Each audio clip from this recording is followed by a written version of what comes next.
Hello everyone, welcome back to our channel Tech AI. On today's video, I'm going to show you how to add interests on CrushOn AI.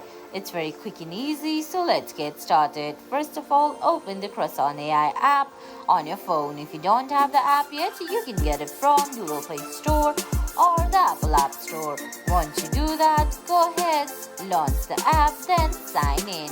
Now on the screen, you can see options like Explore, Search, Create, Messages, and your profile. Go to your profile, then navigate your way to Settings from the top right corner.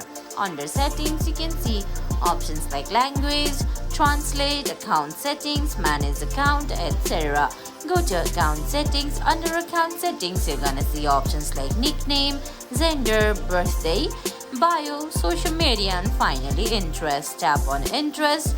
Review the interest given on your screen. Go ahead, select or deselect the interest from the screen, then tap on Save from the bottom of the screen.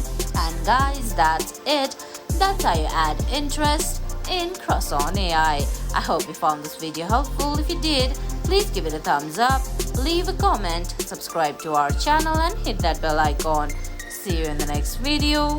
Thanks for watching.